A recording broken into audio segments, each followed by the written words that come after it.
আসসালামু আলাইকুম প্রিয় শিক্ষার্থী সবাইকে আজকের এই ক্লাসে স্বাগতম। আজকে আমরা সমাজবিজ্ঞান তৃতীয় পত্র সাজেশন নিয়ে আলোচনা করব। ডিগ্রি দ্বিতীয় বর্ষ পরীক্ষা 2020-21 শিক্ষাবর্ষের জন্য ক বিভাগ থেকে আমরা যে প্রশ্নগুলো পড়ব অতি সংক্ষিপ্ত প্রশ্ন। রেনেসাঁ কি? খুবই গুরুত্বপূর্ণ একটি প্রশ্ন। রেনেসাঁ হলো মূলত একটি সাহিত্য সাংস্কৃতিক আন্দোলন। আবার এটার অর্থ যদি আসে পরীক্ষায় যে রেনেসাঁ শব্দের অর্থ কী, তখন আপনারা বলবেন যে পুনর্জন্ম বা পুনর্জাগরণ বা নবজাগরণ, এরকম অর্থে ব্যবহার করা হয়।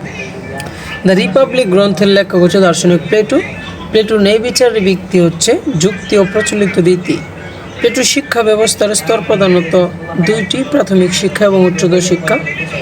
এরিস্টটলের মতে সর্বোত্তম সরকার হচ্ছে মধ্যতন্ত্র বা পলিটি। গুরুত্বপূর্ণ প্রশ্ন।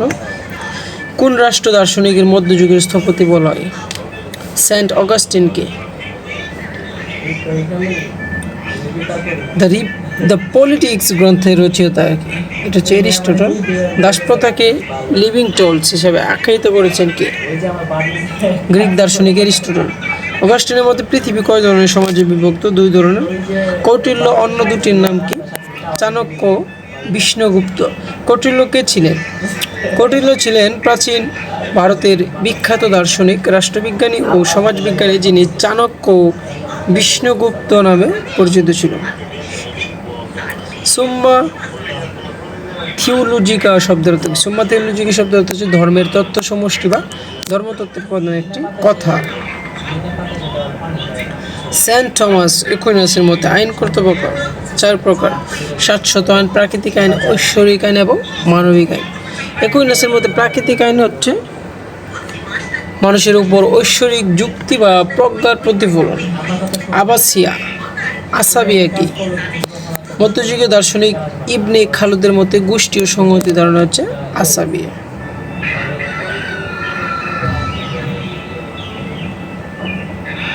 ইবনে খালদুন আবাসিয়া বলতে কি বোঝে? ইবনে খালদুন আসাবিয়া বলতে গোষ্ঠী সংহতি বোঝেন। গোষ্ঠী সংহতি কি? বিষ্ট মধ্যযুগী দার্শনিক সমাজতান্ত্রিক ইবনে খালদুনের মতে আসাবিয়া বা গোষ্ঠী সংহতি হল পারস্পরিক বন্ধন ও কোনো রাষ্ট্রের ভিত্তি স্বরূপ। কে সর্বপ্রথম ধর্ম ও নৈতিকতার রাজনীতি থেকে পৃথক করেছেন? রাষ্ট্র দার্শনিক ম্যাকিয়াভেলি। ক্ষমতা রাজনীতির প্রবক্তা কে? ক্ষমতা রাজনীতির প্রবক্তা হচ্ছে টমাস হবস। আধুনিক গণতন্ত্রের প্রতীকৃত হচ্ছে জন লক। জন লকের সামাজিক চুক্তির মতবাদের মূলনীতি হচ্ছে ন্যায় বিচার এবং আইনের শাসন প্রতিষ্ঠা করা। মানুষ স্বাধীন হয়ে জন্মগ্রহণ করে, কিন্তু সর্বক্ষই শৃঙ্খলিত। উক্তিটিকার। উক্তিটি হচ্ছে রসুর। রাষ্ট্রের চূড়ান্ত ইচ্ছা হচ্ছে সার্বভৌমত্ব। উক্তিটিকার। উক্তি হচ্ছে রাষ্ট্রবিজ্ঞানী উইল লিভির। খ বিভাগ থেকে আমরা যে সংক্ষিপ্ত প্রশ্নগুলো পড়ব। আসাবিয়া কি? ইবনে খালদুনের মতে রাষ্ট্রের পতনের কারণ কি? রাষ্ট্র ধর্ষণের ব্যক্তি কি কি? শাসকের গুণাবলী সম্পর্কে ম্যাকিয়াভেলির ধারণা কি? প্লেটোর সাম্যবাদ কি? প্লেটোর ন্যায়বিচার কি? এরিস্টটলের বিকৃতি সরকারের রূপ আলোচনা করো। এরিস্টটলের মতে দাসপ্রথা কি?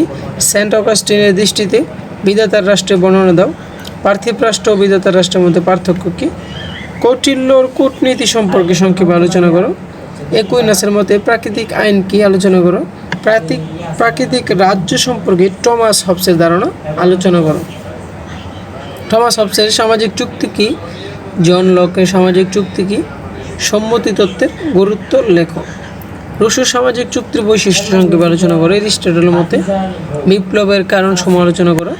রুশোর সাধারণ ইচ্ছা বৈশিষ্ট্য আলোচনা করো। ম্যাকিয়াভেলিবাদের বৈশিষ্ট্য উল্লেখ করো। রাষ্ট্র শাসনের ভিত্তি কী কী? আদর্শ রাষ্ট্রের বৈশিষ্ট্য কি? ম্যাকিয়াভেলির মতে সরকারের শ্রেণীবিভাগ লিখো। গ বিভাগ থেকে আপনার যে গুরুত্বপূর্ণ প্রশ্নগুলো পড়বেন, রচনামূলক প্রশ্ন, সেটা হচ্ছে ম্যাকিয়াভেলিকে আধুনিক সমাজচিন্তার জনক কেন বলা হয়? আলোচনা করো। সার্বভৌমত্ব সম্পর্কে টমাস হবসের পর্যালোচনা করো। প্লেটোর সাম্যবাদ তত্ত্বটি সমালোচনা সহ লেখো। মধ্যবিত্ত শ্রেণী দ্বারা পরিচালিত সরকারই সর্বোত্তম ধরনের সরকার। এরিস্টটলের মত অনুসারে উক্তিটি বর্ণনা করো। এটা বানানটা ভুল হয়েছে, এটা মধ্যবিত্ত শ্রেণী হবে। তারপর হচ্ছে এরিস্টটলের বিপ্লব তত্ত্বটি পর্যালোচনা করো। সেন্ট অগাস্টিনের রাষ্ট্র দর্শন আলোচনা করো। কৌটিল্যর অর্থশাস্ত্রের প্রধান আলোচ্য বিষয়গুলো কি? আলোচনা করো। সংক্ষেপে কৌটিল্যের প্রশাসন আলোচনা করো। সেন্ট টমাস একুইনাসের সমাজ ও রাষ্ট্র দর্শন আলোচনা করো। সেন্ট টমাস একুইনাসের মধ্যযুগের এরিস্টটল কেন বলা হয়? মধ্যযুগের সমাজ চিন্তায় ইবনে খালদুনের অবদান মূল্যায়ন করো। মেকিয়াভেলিকে আধুনিক সমাজ চিন্তার জনক বলা হয় কেন? শক্তিশালী জাতিরাষ্ট্র সম্পর্কে মেকিয়াভেলির ধারণা আলোচনা করো। সার্বভৌমত্ব সম্পর্কে টমাস হবসের ধারণা পর্যালোচনা করো।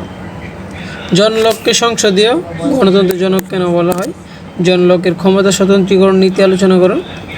জ্যাক রুশো সামাজিক চুক্তি মন্তব্যটি পর্যালোচনা করো। সরকারের শ্রেণীবিভাগ সম্পর্কে এরিস্টটলের ধারণা দাও। ধর্ম, নৈতিকতা ও রাজনীতি সম্পর্কে মেকিয়াভেলির ধারণা মূল্যায়ন করো। প্লেটোর আদর্শ রাষ্ট্র তত্ত্বটি আলোচনা করো। সমাজ ও সভ্যতা রাষ্ট্রের উত্থান পতন সম্পর্কে ইবনে খালদুনের মতামত ব্যাখ্যা করো। সমাজ রাষ্ট্র চিন্তায় একুইনাসের অবদান আলোচনা করো। সেন্ট অগাস্টিনের দুই রাষ্ট্র তথ্যটি ব্যাখ্যা করো। সেন্ট টমাস একুইনাসের কেন মধ্যযুগের এরিস্টটল বলা হয়?